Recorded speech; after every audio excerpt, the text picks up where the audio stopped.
I ain't gonna lie.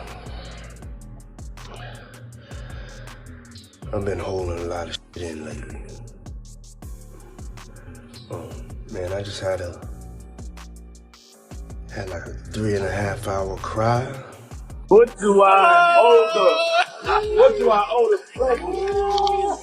What do I owe the pleasure?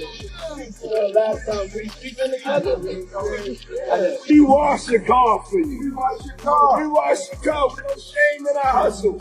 When you got them getting into that wash, and you know that tip gonna be good like y'all better stop buying this slippery soap, man. Going on there.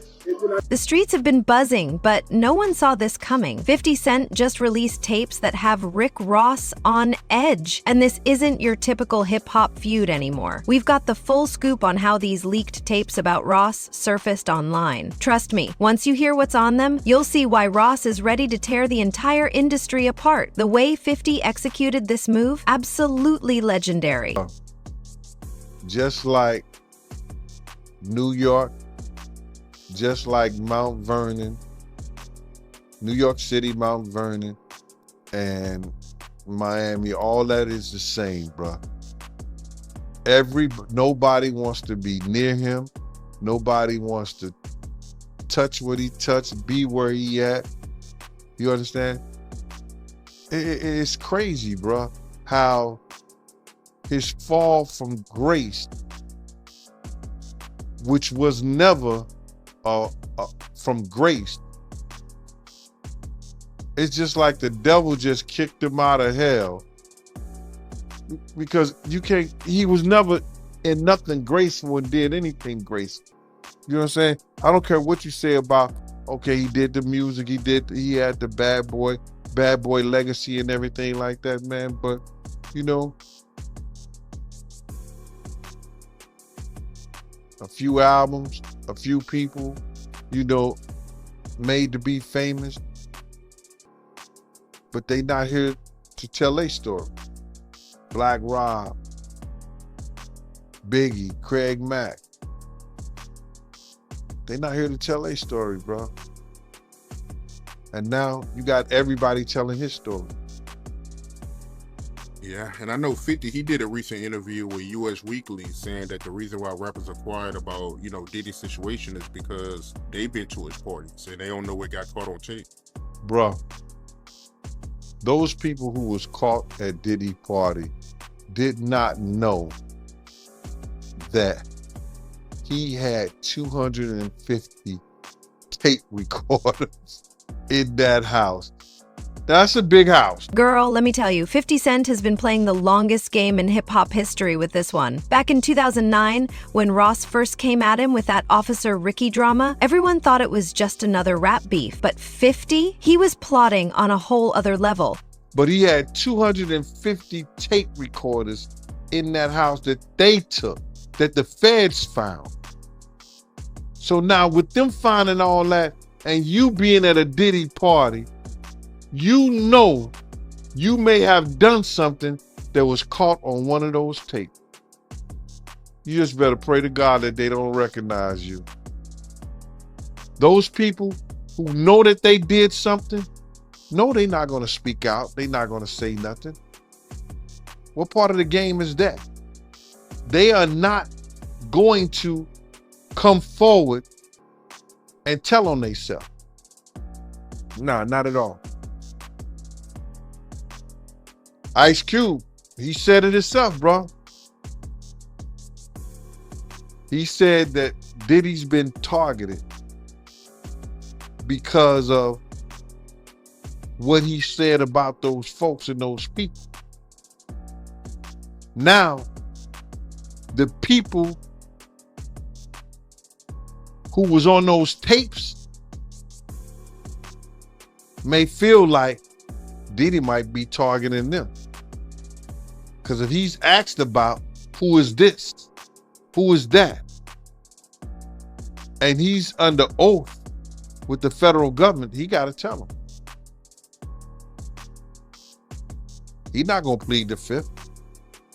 Yeah, I know that got to be a terrible feeling, man. You know you did something wrong at Diddy party, and you hoping and praying that it's not caught on tape. But they don't think they did nothing wrong. That's their lifestyle. That's their lifestyle, bro. I ask guys all the time, if two men lay down, how many homos get up? What you mean? I mean what I mean. It's what it is. While Ross was out there thinking he'd won their little back and forth, 50 was quietly moving like a snake in the grass, collecting receipts and building connections. Every time Ross posted something about his Wingstop money or flaunted his car collection, 50 just watched and waited. He wasn't biting back at the petty jabs anymore. He was stockpiling ammunition. The way 50 planned this takedown, pure evil genius. He waited until Ross was all over social media hyping up his new Checkers franchise and showing off his latest business moves. Ross was feeling himself, thinking he was untouchable in the industry. That's when 50 knew it was time to strike. If you were paying attention to 50's Instagram the week before, you could see him setting the stage. First, he started posting cryptic messages, like, "Some people ain't rich, they just pretend to be." 50 got real curious. Next, then he dropped a teaser. "Time's running out for some folks." It was all a setup, and Ross never saw it coming. I mean, I'm confirming or I'm 100% factual, but it's somebody in this story of things that seems more reliable than others, Race, is what I'll say it, just to protect my sources. But this source informed me of who these A-list celebrities are on these tapes that are being allegedly auctioned off online and through the networks. And it's put me in a little bit of a bind because I like to be fully transparent with the audience. I want to say things, but I also realize from what I'm told, because again, I haven't seen them directly yet. I haven't. And I don't know if I want to. Race, I want your advice on that too. But the problem I have is just like, typically I want to report these things, but I got to be careful legally, ethically, morally as to what we report on here. Because as Ariel, the lawyer here, did admit, and I can attest based on the information I got from a separate, reliable source, people in these videos don't know they're being videotaped. That's a big issue, Race, right? Let's start out right there. If there are people on these tapes that don't know that they were being filmed, is that okay to talk about and to share? I have a big problem with that, as do you, Andy, and you tend to be an ethical guy and you're taking the high ground here. Notwithstanding the fact that you may have some significant information and reliable information, but the reality is that, look, I mean, if people were recorded non-consensually and you're the one to identify them, I think that's a problem. Right. And I think anytime anyone has content, right, this is not an email, this is not a text message, this is video. Right. And there's specific statutes without using specific language I don't want to get into, but everybody knows what we're talking about here. It's Diddy with this person. I'll say that. It's Diddy with this person. Actually, yes. Yeah. And see, the problem is, again, like non-consensually recorded, you've got a victim here who may not want to be publicly identified. That's the problem. That's the problem. And they have a right to proceed if they want to, whether it's criminally or civilly, without being identified, because we know what's going to happen. As soon as they identify themselves, there's going to be a bunch of people that come out of the woodwork who are going to unequivocally harass them and claim that didn't happen and they're making stuff up. And there's the victims that we want to protect here. And that's significant. Well, it's interesting because here's why I wanted to have this conversation, because I know a lot of you are like, Andy, just say it. No, I'm not going to say them, but I wanted to have this conversation as to why we're not saying it and why I think others haven't yet said it, Raised, because again, legally, ethically, morally, it's just not right. Now, there's an argument I've had with people who are like, well, they knew what they were doing with Diddy. Like these were consensual acts. Like they knew, and he filmed other times. So I don't know what the big deal is. It's going to come out. It's going to come out is what I keep hearing from other reliable sources. It may come out, but it's not going to come out via me. That's just to warn you all, because I don't think it's wise for us to put out something like you just confirmed it without the consent of the other person in the video. Because again, from what I'm gathering based on some of these tapes, And again, we're still learning more, and I haven't seen them with my own eyes. The reactions were immediate. Industry executives held emergency meetings. PR teams rushed to control the damage, and everyone connected to Ross or Diddy suddenly went quiet. This wasn't just another rap feud. It was something bigger. 50 had been waiting for years, watching Ross climb to the top, only to strike when he was at his highest and bring him down harder than ever. Isn't it weird that the government was so interested in Diddy's baby oil that they took 1,000 bottles away from his house? If the government took 1,000 bottles of baby oil and somebody had things what appeared to be baby oil, and then you have to listen to the prosecutor. He said that they seized 1,000 bottles what allegedly to be baby oil. Allegedly to be baby oil. So that's telling people that it wasn't baby oil. And people think that that was baby oil, they out their mind. I don't believe it was baby oil. Yo, bro, when they went up in there, they knew what they was gonna find. They knew what was ever in that baby oil or that those bottles that appeared to be baby oil, they knew about that at first. You gotta realize 9 times out of 10, that individual that got caught at the airport, that was supposed to be their carrier, told them what they was doing and what they had. I wouldn't put him past that he told them everything. So when they went up in there, they knew they had to take whatever was out there, and that thing that appeared to be baby oil, they took that. They got to test every last one of them. Let's see how much, let's see how many of those come back to be baby oil. Bro, listen to me. Costco don't sell that much baby oil. Where you know sell that much baby oil? Yeah, I don't know any store that sell that much baby oil. I know Costco, they came out and said that they don't even sell baby oil. My sentiments exactly. But you personally, right, what do you believe was in the baby oil? If you ever seen a massage parlor being raided and they walking out the people,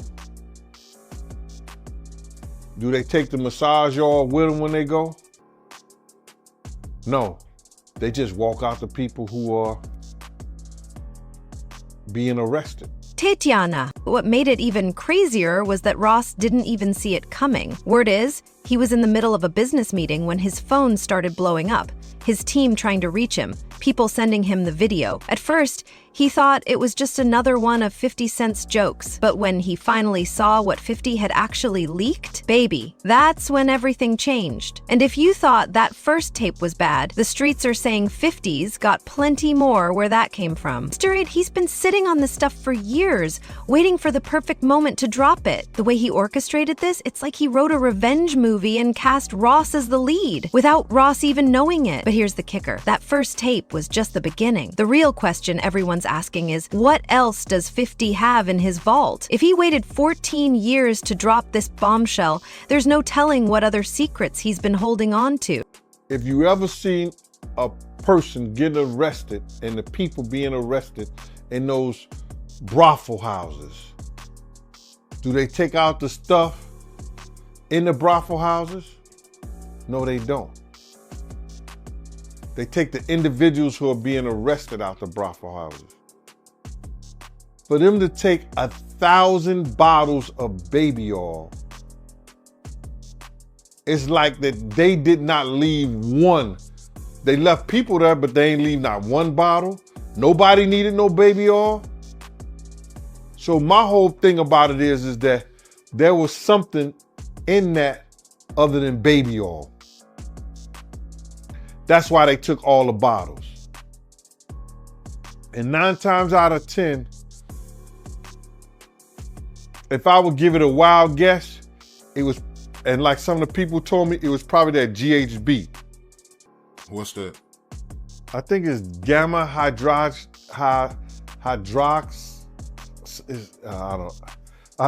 I looked it up, bro. Let me see. See if I can find it. I know this is this is just showing everything like that, but oh no. Let me, yo, somebody tap dance or sing or do something, you know what I'm saying, while I'm doing this. Oh, here it go right here. It's gamma hydroxy butyric. What is it effect on the body? It's a euphoria, drowsiness, decreased anxiety, and memory impairment. It works on the nervous system and gives you this feeling of euphoria. So they take that and rubbed it on her, and you forget who you are, what you're doing. It can also give you memory loss, drowsiness, and that's under the DEA, the Drug Enforcement Administration.gov. Remember all those times Ross swore up and down he never did business with certain people? That's what makes these tapes so explosive. 'Cause baby, the receipts don't lie. 50's got Ross caught in 4K, doing exactly what he spent years denying. The footage 50 dropped, it shows Ross in some seriously compromising situations with Diddy. And we're not talking about innocent business meetings. Should the game go, Ross was caught at private parties, looking real cozy with people he claimed he'd never even met. But the real bombshell? The audio. In one clip, Ross is straight up bragging about deals that went down behind closed doors, deals he's denied for years. He even talks about how he and Diddy set up special arrangements with up-and-coming artists. Activities with other, A-listers having activities together is what this is. And again, that's a potentially outing of somebody as well. You know what I mean? There's so many things here that happen in releasing of this private consensual moment that while salaciously everybody wants to know, and people are messaging me all the time, Andy, who's what? And it's like, I'm not gonna say, because there seem to be way too many things that these people in the tapes, whether consensual, whether they, whatever, didn't agree to put out there. And I would think that's a legal issue too for anybody who puts these out first, no? Yeah, you nailed it. You can't without the consent of the victim. That's the problem. Somebody thinks that somebody has no idea, right? You said, well, didn't they know they're being recorded? No. I mean, in these situations, the assumption is they did not know. And that's what we believe right now, is the victims did not know that they were being recorded. If the victim comes out and says, okay, yes, I knew I was recorded, and a statement is provided, that's a different story. But of course, you don't know that. So you, Andy, probably can't be the one to break that ice and be like, well, this is what I heard and this is what I know, and so I'm going to say it. And there's all kinds of hairy legal issues on that, right? With privacy and intrusion on seclusion is what we call it. It's a privacy violation. There could be defamation implications. There could be criminal implications. So you're doing the right thing by treading carefully. And I think more people should do this rather than get into speculation. Now, if you see the videos, even still, right? If somebody takes... Not to interrupt, but that's the question. Like, am I allowed to see these videos? Like, if I were to ask this source, show me the videos, do I put myself in worse legal jeopardy? That's another distinct legal issue, right? It's like you're watching something that someone didn't know they were being recorded of doing, right? And so it's dicey. It's dicey. Now, it would be different if you were an attorney and somebody's coming to you for purposes of defense or prosecution of a claim, a civil claim, or the filing, of some action to recover damages. That's a little different. But for purposes of, hey, look what I got, juicy gossip, and there are reporting outlets that I won't mention that will do stuff like this. I don't know that it's the smartest thing to do. I don't know that it's the careful thing to do. That's for sure. Or it's the ethical or moral thing to do. Yeah, it's exactly. I'm not a lawyer, but maybe this source will show you, and then you can verify what we know. But here's the other problem. Even if we verify what we know, like as I watched what Ariel, the lawyer, got these tapes, and even again, I don't want to get into the details, any remote details that could help explain or allude to even more of theories that are out there, or debunk or confirm. But I will say, hearing what I heard, which again isn't confirmation, but hearing what I heard, it makes me dislike what Ariel's doing even more, because I think there are going to be people out there, if this information does get out in some way, that are going to deny that these people are victims, that they're going to try to say, oh no, they're just consensually thing and they were hiding this affair and yada, yada, yada. And I don't see it that way personally. I mean, and granted, I haven't seen or know. Like, this isn't somebody involved, from what I've gathered in these tapes, of them, doing it to others in a way, criminally, like we've heard in some of these suits. This is just, it almost feels like, again, if it's real, like blackmail material that Diddy keeps to sort of hold over these people's heads. And to me, that's awful to the people in it, whether they agreed or knew or whatever. It still just feels like that's no one's freaking business. And maybe they were doing it for reasons we don't know. Just because we saw it in the tape doesn't mean they weren't feeling pressured in other ways, right? So it's a heavy and complicated thing, but it's not a hard decision to say I can't run with trying to even allude to who these people are.